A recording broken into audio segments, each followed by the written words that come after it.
8:16 de la mañana. Gracias por acompañarnos en la señal de éxitos. Esta que llega desde Caracas a través de 99.9 hasta nuestras emisoras en Maracay, Puerto La Cruz, Puerto Ordaz, Barquisimeto, El Vigía, Mérida, Táchira, Margarita, Maracaibo y Valencia, que llega realmente a todo el mundo a través de mundour.com y de nuestras aplicaciones en video también. Son las 8:16 de la mañana. Habrá visto, me imagino, esta hermosa imagen de la despedida del último torneo jugado por Roger Federer, en la que se le rinde un homenaje. Sus compañeros Djokovic, Nadal, le aplauden, entra en llanto. Y esa imagen, cuando luego también rompe en llanto Nadal, su eterno rival, cuánta lucha en cuántas canchas diferentes, victorias a veces para uno, victorias a veces para el otro, que se hayan fundido en eso, en un abrazo, en llanto.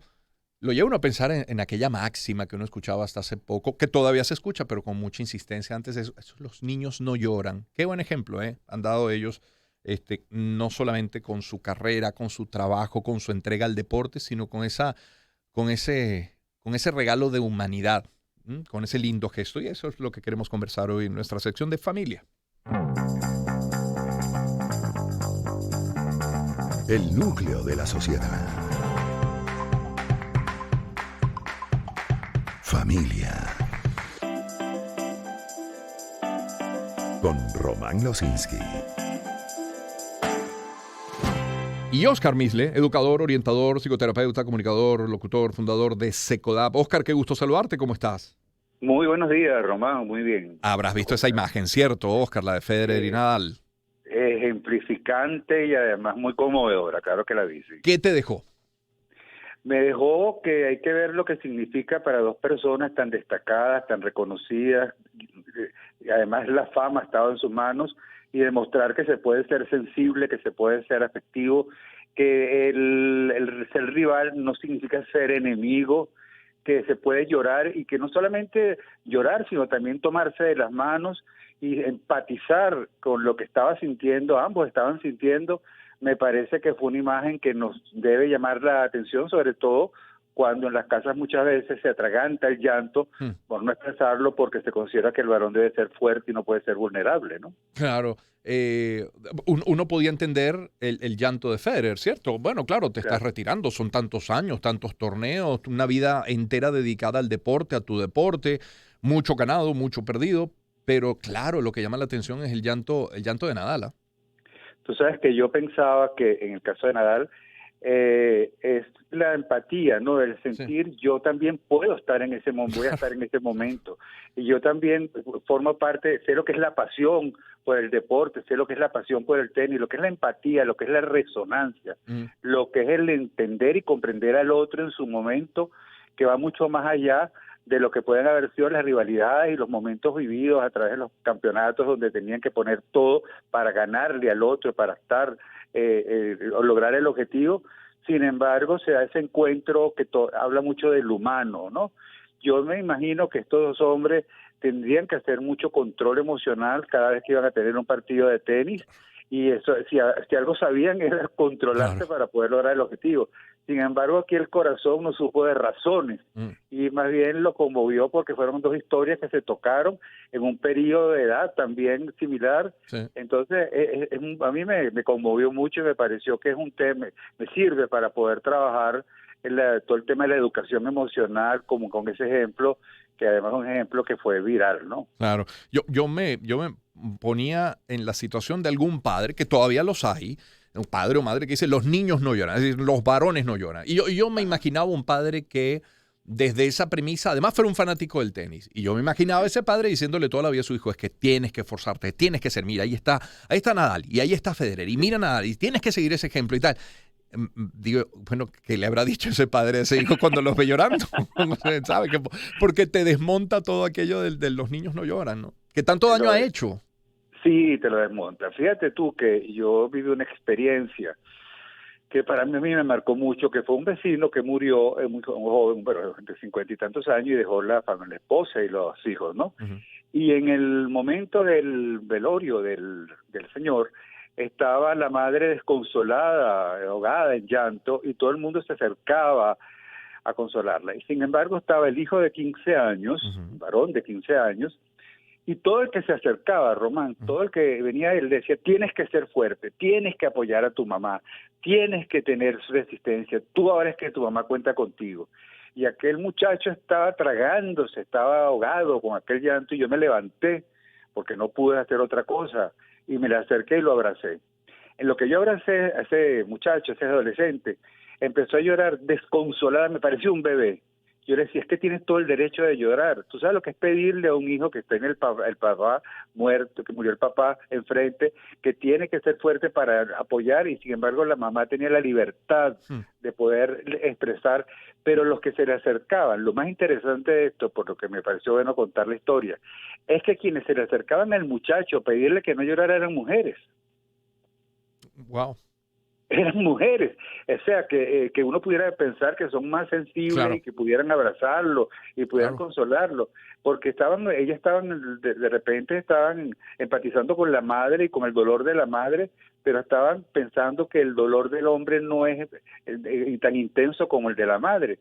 Entonces hay que hacer todo un trabajo cada vez que tenemos un cineforo sobre el tema de las emociones, y hablamos sobre, y el cineforo tiene alguna escena conmovedora, le pregunto a los niños, porque lloran en el cineforo, los varoncitos lloran en el cineforo, y ellos dicen, es que lloro porque me da tristeza. En la película Wonder, extraordinario, cuando se muere la perrita Daisy, ellos lloran en la sala cuando estamos haciendo, ¿y cómo te sentiste? Bien, ¿por qué no vamos a llorar? O sea, los niños ya lo van captando que sí se puede llorar y que sí es válido llorar, pero ahí es determinante algo. Y qué bueno que tú con Román Ignacio vas a tener esa oportunidad, que no solamente te vea reír, Román, sino que te vea llorar. Que él diga, mi papá también llora, mi papá también siente, mi papá también es humano, mi papá me mostró, me enseñó con su ejemplo, que liberar las emociones evita que el corazón se reviente de reprimir sentimientos. Entonces, creo que esto fue un momento propicio, sobre todo ahora que estamos por iniciar las clases, que pudiera, que emocionalmente hay tantas cosas movidas. Esto es un tema propicio para poder conversarlo, por ejemplo, en los salones de clase para todo el tema de la educación emocional. Oscar Misle, nuestro invitado. Oscar, caso contrario, ¿qué pasa con ese niño al que se le prohíbe llorar y que efectivamente no llora? ¿Qué pasa con ese niño adulto? Puede que alguien ahora esté escuchando el programa y diga, bueno, a mí no me dejaron llorar, chicos, yo no lloro y aquí estoy y soy normal y estoy bien. Eso es verdad. Bueno, yo no, a mí, te voy a contar, en mi caso, por ejemplo, mi papá no lloraba en público, mi papá lloraba, se encerraba en el cuarto a llorar, y yo sentía que no llorar, no estaba bien llorar, porque era un signo de debilidad. ¿Qué pasó conmigo? De tanto reprimir el llanto, desarrollé una crisis de hipertensión. Cuando hice terapia y me di cuenta que podía llorar, que era válido llorar, que mi papá no lo hacía, pero yo tenía todo el permiso de hacerlo porque es parte de mi esencia como ser humano, mi vida cambió. Entonces yo soy un llorón ahora, pero no fue así, no fue así. Bueno, tú has estado en momentos difíciles de mi vida, has visto, desahogado, que me desahoga, pero me costó, no te creas. Y muchas veces pasa que te dicen los varones, cuando lo hablamos sobre todo los adolescentes, es que yo lloro para adentro. Y digo, ¿cómo es eso? Sí, es que yo lloro para adentro porque yo no sé llorar hacia afuera, yo no puedo. Y a mí me duele mucho porque la gente piensa que como no lloro, quiero menos a mi tío o al padrino o al amigo que murió. Entonces se le crea un conflicto, como una culpa, de decir, oye, mi hermana llora, el otro, mi primo, pero yo no puedo llorar.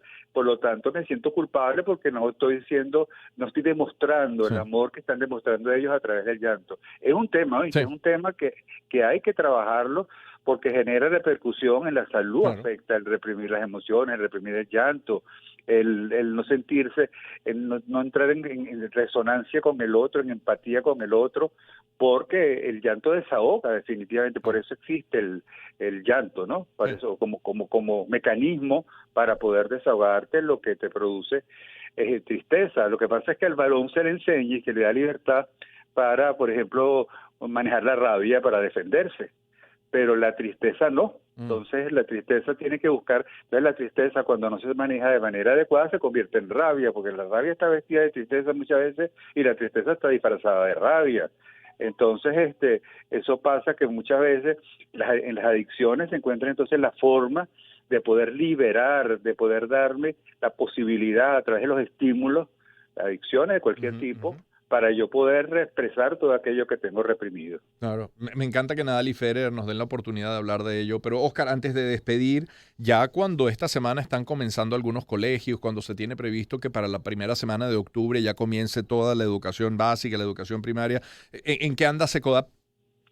SECODAP anda realizando talleres, encuentros, seminarios, asesorías, atención en SECODAP a las personas para todo el tema de la transición emocional, los muchachos, las madres de que tienen los niños que van a entrar al preescolar preocupadas porque van a sentir que se tienen que desprender del niño en una situación que de repente no consideran que es la apropiada.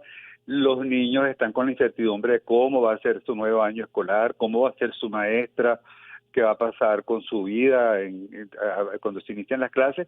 Entonces estamos trabajando, estamos haciendo talleres, estamos haciendo cursos, estamos haciendo actividades formativas, precisando todo lo que es salud mental, transición emocional, y con los colegios, por supuesto, una vez más, tratando de que puedan implementar actividades que puedan ser motivantes, que puedan enganchar a los muchachos, que puedan hacer que esa bienvenida sea amena, sobre todo las madres de niños pequeños que van a entrar a la educación preescolar. Yo les digo, mira, apréndanse el nombre de la maestra y cuando vean a la maestra, salúdenla como que se la han visto toda la vida, para que el bebé diga, no me están dejando con un desconocido. Claro. Eso tan simple. Sí. Marlene, ¿cómo estás?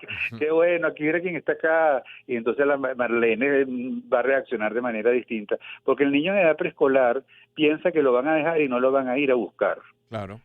Porque él no tiene noción de lo que es la rutina escolar. Exacto. Entonces un poco en comprenderlos, Román, y permitirles que expresen que tienen miedo, que tienen dudas, que tienen rabia, que se sienten molestos, y animarlo y contar la propia experiencia personal, cómo fue mi experiencia cuando estaba pequeño, que me ayudó, un poco para que ellos sientan que también nos involucramos y entendemos lo que están sintiendo, ¿no? No, qué buen detalle ese. Gracias, Oscar. Fuerte abrazo. Un abrazo grande, Román. Oscar Misle, educador, orientador, psicoterapeuta, comunicador, fundador de Secodap, @Oscar Misle, @Secodap. Son las 8:28 de la mañana. En publicidad les quiero hablar de Leti, la vitamina D. La vitamina D contribuye a una mejor absorción del calcio que contienen los alimentos,